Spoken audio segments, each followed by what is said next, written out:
নমস্কার বন্ধুরা, আমি সুপর্ণা। তোমরা সবাই কেমন আছো? আশা করি খুব খুব ভালো আছো। আমার চ্যানেলের নতুন একটা ব্লগে অনেক অনেক ওয়েলকাম। যথারীতি আজকের আমার ভেলোরের তৃতীয় দিন, ডে 3। তো আজকের আমার পল ব্যান্ড ব্লকে আলট্রাসোনোগ্রাফির অ্যাপয়েন্টমেন্ট রয়েছে। আর অ্যাপয়েন্টমেন্টের টাইমিং ছিল 11টা থেকে 11:30। তার 6 ঘন্টা আগে থেকে খাওয়া দাওয়া বলেছিল বন্ধ করে দিতে। শুধু জল আর জুস খেতে পারবো, ইউরিন না পাস করেই হসপিটালে যেতে বলেছিল। তো এই মুহূর্তে এখন ঘড়িতে বাজে 9:30। আমাকে হসপিটাল দিয়ে ফোন করে যে আপনারা কোথায়, এখন আসেননি কেন? স্যার চলে এসেছে। তো আমি বললাম যথারীতি আমার তো অ্যাপয়েন্টমেন্ট দেওয়া হয়েছে 11টায়, 11টা থেকে 11:30। আমি 9টায় গিয়ে কী করবো? তো বললো ও তাহলে যদি পারেন চলে আসুন। মানে কি অদ্ভুত না, আমি বুঝতে পারি না। এদিকে বলেছে আলট্রাসোনোগ্রাফি 6 ঘন্টা আগে খাওয়া বন্ধ করে দিতে। যেহেতু ওরা 11টায় টাইমিং দিয়েছে, 6 ঘন্টা আগে আমি খাওয়া বন্ধ করেছি। এবার যদি ওরা 9:30টায় করে তাহলে সেটা কিভাবে সম্ভব হয় আমি জানি না। ওরা এইভাবে কীভাবে ডেকে নিতে পারে, কিভাবে কি হয়, সবটাই আমার কাছে অজানা। যাই হোক, ফোন যখন করেছে, তারপর আমি ফোন করেছিলাম, আর ফোন তুলছে না, বলছে এই নাম্বারে কোনো অস্তিত্ব নেই। আপাতত রেডি হয়ে হন্তদন্ত হয়ে এখন আমি হসপিটালের দিকে যাচ্ছি। মানে এরা কি করে বসে, তখন বলবে যে আর আলট্রাসোনোগ্রাফি করবো না, কালকে যদি ডাক্তার দেখাবার আছে। তো আজকের আমার আলট্রাসোনোগ্রাফিটা কিন্তু চেস্টের হবে না, আমার ইউএসজিটা হবে পেটের, মানে অ্যাবডোমেন অ্যান্ড পেলভিক। তার সাথে স্প্লিনের কিছুটা অংশ করা হবে, যেহেতু স্প্লিনে আমার প্রবলেম আছে, সেটুকুই দেখলাম পেপারে। তো এখন যাই, মেয়েকে বললাম, মেয়ে তো ঘুমিয়েছিল, ও অনেকটা রাত জেগে পড়েছে বলে। এখন মেয়েকে রেডি করে নিই, ঝটপট যাই, দেখি কি বলছে। আর কি করব, এখানে আসলে তো এই হ্যারাসমেন্টগুলো হতেই হয়। গৌতমবাবু থাকলে অত প্রবলেম হয় না, আমার একা তো একটু প্রবলেম হয়ে যায়। তো টেস্ট আমাদের কমপ্লিট হয়ে গেছে।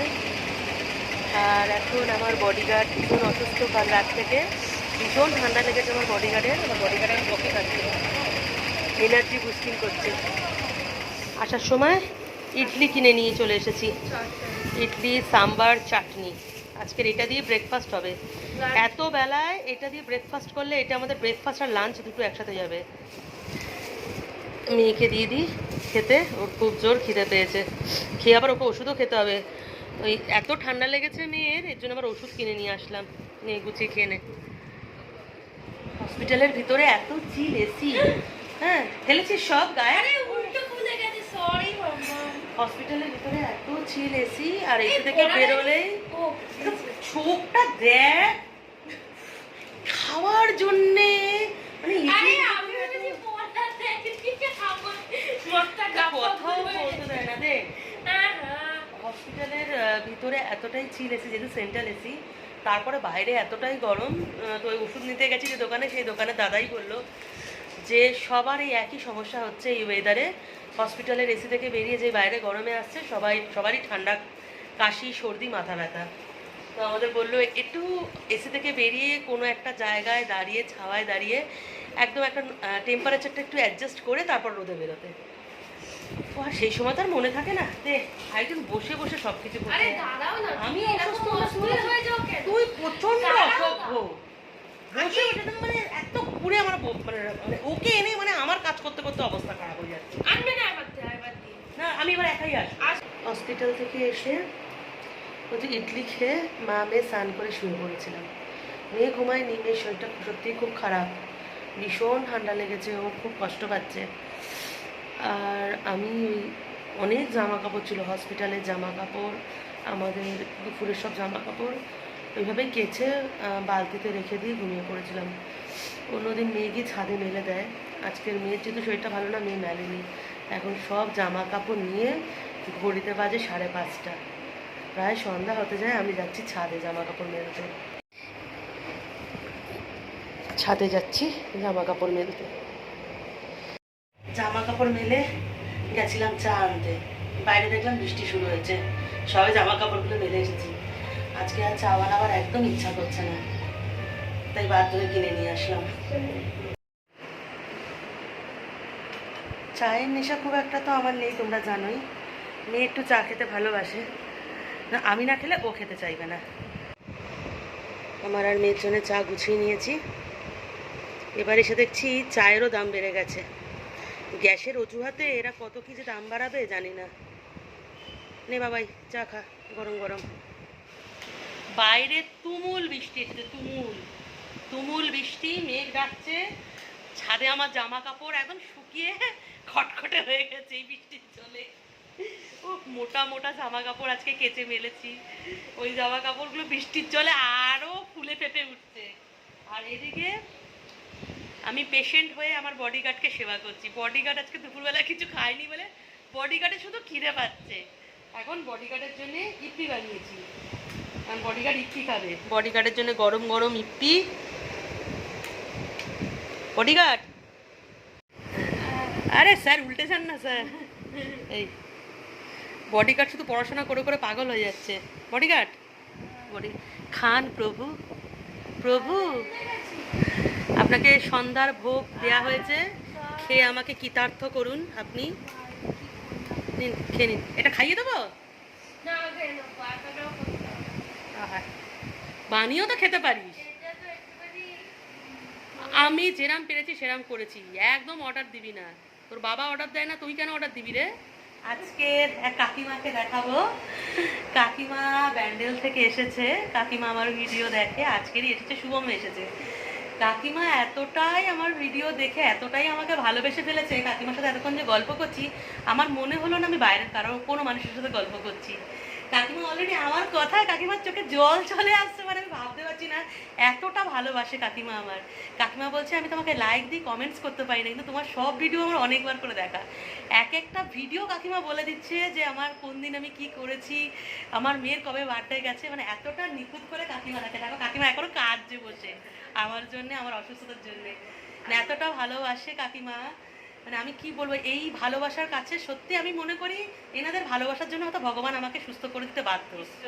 এত মানুষের আশীর্বাদ কোথায় যাবে বলো, এত মানুষ এখন ভালোবাসে, মানে আমি ভাবতে পারছি না। আমি হয়তো আত্মীয় স্বজন ছেড়ে আমি দূর দেশে মেয়েটাকে নিয়ে এসেছি, দূর রাজ্যে। এই গার্জেন পেয়ে গেছি, এই কাকিমা, পাশে এক কাকিমা, আরেকজন কাকিমা এসেছে, সেও বারবার খোঁজ নিচ্ছে আমি কেমন আছি। এই কাকিমা আজকে এসে থেকে কাকিমা কেন না, কাকিমা কাকিমা কনস্ট্যান্ট আমাকে দেখতে পাওয়ার পর থেকেই কাঁদছে। কাকিমা পুরো কাঁদছে আমার জন্য। কাকিমা বলছে আমি তোমার ভিডিও যতবার দেখি গোবিন্দর কাছে প্রার্থনা করি যেন তোমাকে সুস্থ করে দেয়। আমি তাই বলছি, এত লোকের নিশ্চয়ই প্রার্থনা গোবিন্দ ফেলবে না, আমি সুস্থ হয়েই বাড়ি যাবো, বলো কাকিমা। তো যাই হোক, আমি একটা গার্জেন পেয়েছি এই কদিন, এই রয়েছে মাথার উপর। 17 তারিখ অব্দি কাকিমা আমার সাথে আছে বলে দিল। কাকিমা 17 তারিখ কাকিমার হাতের জন্য এসেছে। কাকিমার হাতে অনেক প্রবলেম, ঠিক হাতটা তুলতে পারে না, তাও এই হাত তুলতে পারে না, বাঁ হাতে ফোন ধরে আমার ভিডিও দেখে। কাকিমার মেয়ে বললো সারাক্ষণই আমার ভিডিও দেখে কাকিমা, মানে আমার সব কিছু কাকিমার নখ দর্পণে, আমার মেয়ের নাম, আমার বরের নাম, সব কিছু কাকিমা জানে। মা ভাই সবাইকে চেনে কাকিমা। তো যাই হোক,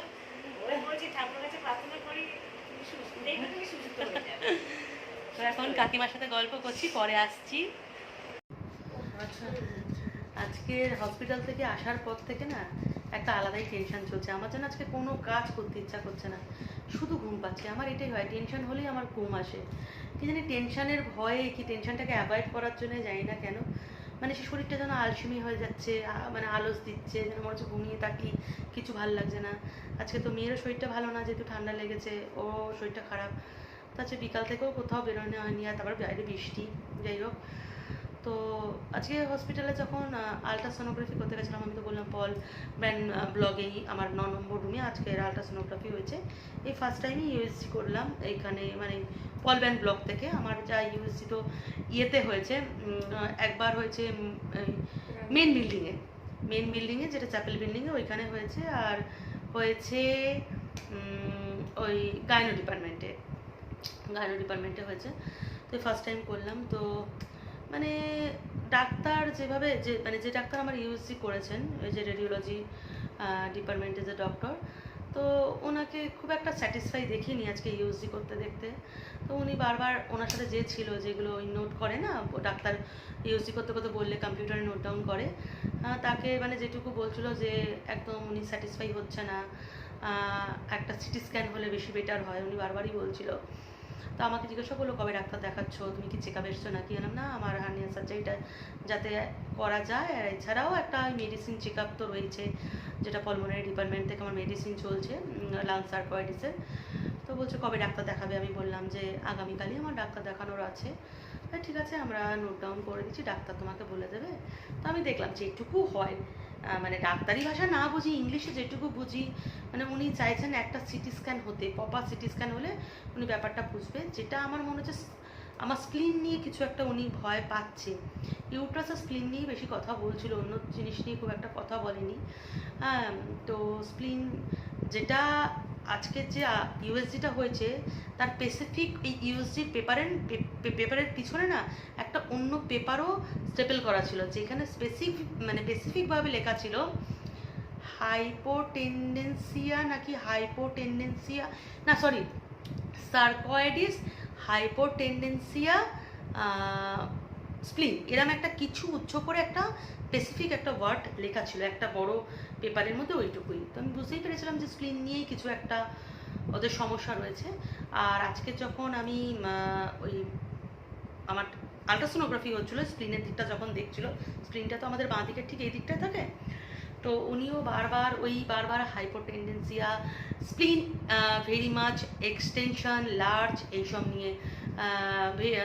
তারপর আবার বলছিল মাল্টিপল স্পটেড গ্রো, মানে আরও গ্রো হয়েছে। এগুলো মানে এই ভাষাগুলো তো আমরা বুঝি, যতই ডাক্তারি ভাষা না বুঝি, এই ওয়ার্ডিংগুলো ইংলিশ, এতদিন এসে এইটুকু আমি বুঝতে পারি নিজের শরীরের ডাক্তার কি বলতে চাইছে। যাই হোক, উনি স্যাটিসফাই নয়।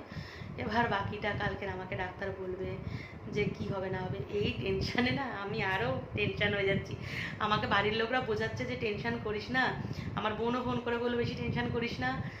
আর খারাপ কি বলতে পারে, এত খারাপ ডাক্তার বলে দিচ্ছে, এর থেকেও খারাপ কিছু হয়? হ্যাঁ, তুই আর ভেঙে পড়িস না। তো মেয়েও আমাকে বোঝাচ্ছে যে তুমি এত খারাপ শুনে এসেছো এই 3 বছরে, যে তুমি আর ভালো কিছু আশাই করছো না, তার জন্যই হয়তো বেশি কষ্ট পাও, আগে থেকে খারাপটা ভেবে নাও। আমি জানি না, হয়তো এটাই হয়ে এসেছে, আমি ভালো কিছু না শুনে খারাপটাই হয়তো আগে ভাবি। জানি না ভগবান কি কপালে রেখেছে, তার জন্য আমার একটা বিশাল টেনশন হচ্ছে।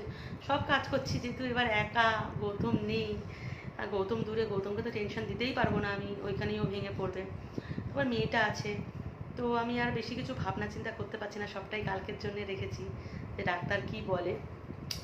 তার জন্য একটা ভিতরে যে কেমন একটা অস্থির হচ্ছে, আমি একটা কোনো কাজে এনার্জি পাচ্ছি না। তার মধ্যে একটা মজার জিনিস, যদি উৎসাহকে বলো, মানে মেয়েকে যদি বলো যে এই হসপিটাল নিয়ে অভিজ্ঞতা কী, তাহলে উৎসাহ বলবে একটা কথায়, উৎসাহ পরে এসে বলছে, তাও বলছি, উৎসাহ এক কথায় বলবে, কেউ আর ভেলোরে এসো না। উৎসার বক্তব্য এইটাই। উৎসাহ তো কি বলে, এটা নাকি কার্স জায়গা। কার্স জায়গা কেন বলছে, একবার যে সিএমসি ভেলোরে আসে সে আর এই ফাঁদ থেকে নাকি বেরোতে পারে না। ওর এটা বিশাল বক্তব্য, আমাকে বলে এখান থেকে আর বেরোনো যায় না, এটা পুরো কার্স জায়গা। একবার কেউ চলে আসলে ট্রিটমেন্টের জন্যে, জানি তার এত রোগ কী করে বেরোয়, আর এত মানে সে আর বেরিয়ে আসতে পারে না এখান থেকে, এখানেই সারা জীবনের জন্য থেকে যেতে হয়। যাই হোক, আর এই দুদিন, এতদিন উৎসাহ এসেছে দুবার, আগেও দুবার এসেছে, কিন্তু কখনো হসপিটালও গেটের ওই পারে যায়নি, এই পার থেকে মানে হোটেলের রুমেই থেকেছে। এবার ওকে আমার সাথে যেতে হচ্ছে, দেখতে হচ্ছে। এই দুদিন ও ভীষণ আরও ঘাবড়ে গেছে এই হসপিটালের এইসব দেখে। কখনো হসপিটাল সংক্রান্ত জিনিসপত্র সত্যিই দেখে ওঠেনি। আমি কোনোদিনই আমার এত কিছু প্রবলেমের মধ্যে, মানে আমার মেয়েকে নিয়ে আমি হসপিটালের গেট অবধি নিয়ে যাইনি, যে এই টেনশনগুলো আমি ওকে দেবো না। কিন্তু ফার্স্ট টাইম আমাদের বাধ্য হয়ে আমাকে ওকে নিয়ে আসতে হলো, যেহেতু গৌতম অফিস লিভ পাইনি, তার জন্যে। মানে আমি কলকাতার রাস্তায় কোনোদিন একা হেঁটে দেখিনি, আজকের আমি ট্রিটমেন্টের জন্য ভিন রাজ্যে মানে মেয়েটাকে নিয়ে একা এসেছি, এরকম একটা অবস্থা। তো মেয়ে পুরো ঘাবড়ে গেছে কালকের, মানে ওকে দেখলে আমার এমন মনে হচ্ছিলো যে আমার 2 বছরের একটা মেয়েকে আমি নিয়ে এসেছি, যাকে আমি দূরে বসিয়ে রেখে আমি আমার ট্রিটমেন্ট করছি। ওকে এক জায়গায় বসিয়ে রেখে আমি সব দৌড়াদৌড়ি করছিলাম, ওকে কিছুই করতে দিইনি। ও সে পাগলের মতো সেই দূর থেকে শুধু নোটিস করেছে ওর মা কোথায়। সে ছোট বাচ্চারা যেমন করে না, যে ওর মা ঠিক আছে তো, ওর মা হারিয়ে যাচ্ছে না তো, ও হারিয়ে যাচ্ছে না তো, এইভাবে আমার দিকে তাকিয়েছিল। মানে আমি লাইনে দাঁড়িয়ে দাঁড়িয়ে শুধু ওকেই নোটিস করছি। ও সেই মানে চেয়ারের এক কোণ থেকে ঘাড় বেঁকিয়ে শুধু আমাকেই দেখে যাচ্ছে, আমি কোথায় গেলাম, মানে এরম একটা ব্যাপার। মানে ও ঘাবড়ে যাচ্ছে তো ভিড়ের মাঝখানে, ও শুধু আমাকে প্রোটেক্ট করার চেষ্টা করছে যাতে আমার না লেগে যায়। আমি যদি দৌড়ে এদিক যাচ্ছি ওদিকে যাচ্ছি, না মা তোমার হার্নিয়া, পেটে লেগে যাবে, ওইতে লেগে যাবে। মানে ও পুরো ভয় পেয়ে যাচ্ছে। সব থেকে বড় কথা, ওকে একটা জল আনতে পাঠিয়েছিলাম, আমার শরীরটা ভালো লাগছে না, ওই হসপিটালের ভিতরেই। আমি একটু জল নিয়ে আয়। আমি দূরে দাঁড়িয়েছিলাম, ও জলটা নিতেই পারিনি ওই ভিড়ের মাঝখানে, কথা বলে উঠতেই পারিনি। লাস্টে আবার ওকে সরিয়ে দিয়ে আমি আমার জলটা নিই। মানে এমনিতেও অনেক ছোট, এই তো সবে তোমরা দেখলে 18 হয়েছে, এখনো উৎসাহ তো অন্য বাচ্চাদের তুলনায় অনেকটাই, ও একটু আলাদা, অত স্মার্ট নয়, অত চড়ুবড়ু নয়। হ্যাঁ, আর তার মধ্যে মানে এই সব দেখে এতটাই ঘাবড়ে গেছে, মানে ও বুঝে উঠতে পারছে না কি করবে, এরম একটা ব্যাপার।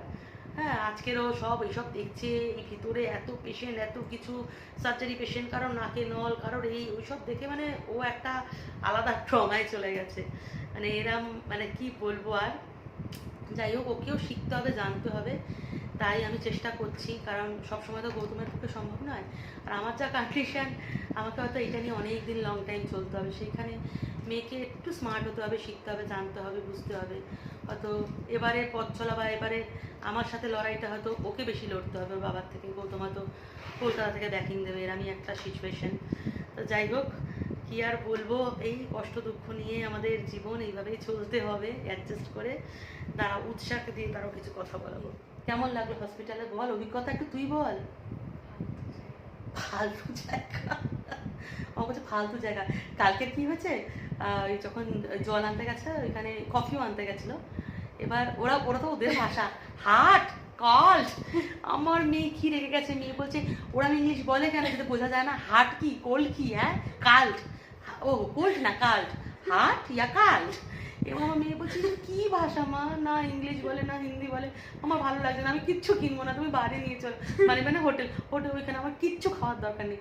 এখন যদি ওকে বাইরে বেরিয়ে বলি বাবা কিছু খাবি, বলে আমি কিচ্ছু খাবো না, তুমি হোটেলে নিয়ে চলো, আমি মুড়ি খেয়ে নেবো। ও কালকের এত হ্যারেস। তার মধ্যে একটা জিনিস, কালকে তো ওইসব করে করে এসেছে, কিচ্ছু, কালকে তো পুরো ঘাবড়ে গেছিলো। আজকে তাও একটু ঠিক ছিল, তাহলেও একটু ভয় পাচ্ছে ও হসপিটালে ঢুকলেই। হ্যাঁ, তো আবার বলছে দল দল কি অবস্থা। এবার আমাকে রাত্রিবেলা এসে বলছে মা, আমি না তোমার জন্য একটা জিনিস দেখে এসেছি, একটা জিনিস আমার মাথায় আছে না কি। বলছে আমি না ওইখানে না অ্যাম্বুলেন্সের নাম্বার মুখস্থ করেছি, অ্যাম্বুলেন্সের ফোন নাম্বার। আলাম কি হ্যাঁ, তো দেখলাম গড় গড় করে অ্যাম্বুলেন্সের ফোন নাম্বারটা বললো, কি 97 কি সব বলছে, 9791979797। আলাম তুই অ্যাম্বুলেন্সের নাম, আরে ওই ক্যান্টিনের ওখানে তুমি কফি দাও না, আমি দাঁড়িয়ে দাঁড়িয়ে রোজ দিন দেখতে দেখতে মুখস্থ হয়ে গেছে। ওইখানে দাঁড়িয়ে ওই আইএসসিসি বিল্ডিং এর নিচে যত অ্যাম্বুলেন্স দাঁড়িয়ে থাকে সেইগুলো মুখস্থ করেছে। ইমার্জেন্সি থাকে না এই দিকটা, মুখস্থ করিনি, হয়ে গেছে। ইমার্জেন্সি বিল্ডিং এর ওইখানে সব লাইন দিয়ে অ্যাম্বুলেন্স দাঁড়িয়ে থাকে, ওর পিছনেই আমি কফি খেতে যাই। হ্যাঁ, তো ওইখানে গিয়ে মুখস্থ করছি। আমি কি কেন অ্যাম্বুলেন্সের নাম্বার মুখস্থ করেছিস, এর অন্য কিছু দেখতে পারিস নি, কোথায় ক্যাশ কাউন্টার, কোথায় কি, কোথায় থেকে কি ইনফরমেশন নিতে হবে সেই সব করতে পারিস নি অ্যাম্বুলেন্স। বলছে যদি এই হোটেলে তোমার হঠাৎ করে কিছু হয়, তার জন্য আমি অ্যাম্বুলেন্সের নাম্বার মুখস্থ করে এসেছি। ও ভাবা যায়, তো কি রে। তো যাই হোক, আর কি বলবো। আর আজকের ইনসিডেন্ট, আজকে আমি বললাম বাবাই আজকের যে নিয়ে গেলাম, আজকের কি কি দেখে এসেছি, কি কি অবজার্ভ করেছিস হসপিটালে, কোন দিকে কি আছে না আছে। বলছে আমি দেখেছি এওয়ার বিল্ডিং এর সামনে একটা বড় ক্যান্টিন আছে, সেখানে দুটো মহিলা খুব বড় বড় ধোসা খাচ্ছিল, ওরম ধোসা আমার খুব খাওয়ার ইচ্ছা। হ্যাঁ, আমি বললাম তাহলে বলতেই পারতিস খতম। বললাম না আমি দেখলাম ওইটা ওই হসপিটাল স্টাফরাই খায়, স্টাফের লোকেরাই খাচ্ছিল, অন্য কেউ না। বললাম তুই কি খাবার জিনিস দেখতে গেছিস। হ্যাঁ, আরে অত বড় বড় বিল্ডিং মহিলাকে দিয়ে খাওয়ার জিনিস মনে তাদের মানে কি বলবো আজকে, মানে আমি একে বডিগার্ড, এই আমার বডিগার্ড। হ্যাঁ, এক্সপেরিয়েন্স ছাড়া বডিগার্ড আনলে তো এরকমই হয়, ফ্রিতে বডিগার্ড এনেছো। এবার আমি আজকে গৌতম একটু আগে ভিডিও কল করেছে, আমি গৌতমকে বললাম, তো গৌতম বলছে তোমাকে তোমাকে যে বডিগার্ড পাঠালাম সে কিছু করছে না। আমি তো খুব কাঁদলাম, যে ফার্স্ট হচ্ছে আমি কাজের লোক নিয়ে আসতে পারিনি, কলকাতায় আমার কাজের লোক রয়েছে, এই মানুষ তো আমাকে কিচ্ছু করে দিচ্ছে না। আমি এই যে 3 বছর ভেলোরে আসি, বিশ্বাস করো আমি কোনো কাজ কোনোদিন করতে হয়নি, তোমরা তো জানো আমি পুরো পটের বিবির মতো বসে থাকি। গৌতম বাবু রান্না করা, বাজার করা, জামা কাপড় কাচা, এভরিথিং গৌতম বাবু করে। গৌতম বাবু নেই, আমি খুব কষ্টে আছি, খুব কষ্টে। খুব কাজ করতে হচ্ছে, খাবারটা আনতে গেলেও নিজের আনতে যেতে হচ্ছে, তারপরে কাচতে জামা কাপড় কাচতে হচ্ছে, বাসন মাজতে হচ্ছে, রান্না করতে হচ্ছে, এইসবে আমি আরও ক্লান্ত হয়ে যাচ্ছি। আমি ফোন করে বললাম চলে এসো, বডিগার্ডটাকে দিয়ে আসি আর তুমি চলে এসো, আমার কাজের মানুষ দরকার, বডিগার্ড দরকার নেই। এই বডিগার্ডকে তো উল্টে আমাকে করে দিতে হচ্ছে, বডিগার্ডের সব কিছু করে দিতে হচ্ছে, তারপর বডিগার্ড শুধু বসে বসে খাচ্ছে। কি বলবো, কি কিসে লাগেজটাকে লাথি মারছে। তো এখন দেখা যাক, এখন তো একটু হেসে নিচ্ছি, কালকে কি যে শনি নাচছে কপালে। কালকে সকাল 7:30টায় যেতে হবে, 7:30টায় এমআর অ্যাকাউন্টের রিপোর্টিং, 7টায় যেতে হবে। বিশাল লাইন পড়ে যায় প্যালমোনারি ডিপার্টমেন্টের, ওই 600 বি একদম ঠিক ওপিডি বিল্ডিংয়ের উল্টো দিকে, ইমার্জেন্সির ঠিক আগে ওইখানে যেতে হবে। হ্যাঁ, তো এখন রাতে রান্না বান্না বাকি আছে, খাওয়া দাওয়া আছে, তো যাই দেখি কি রান্না করা যায়। ডিনারে বানিয়েছি একটু বেশি করে ঘি দিয়ে গোবিন্দভোগ চাল আর ডাল দিয়ে খিচুড়ি, আর এই আলু চিপস দিয়ে খাবো, যেহেতু আজকে মঙ্গলবার, মামে একটু নিরামিষ খাবো।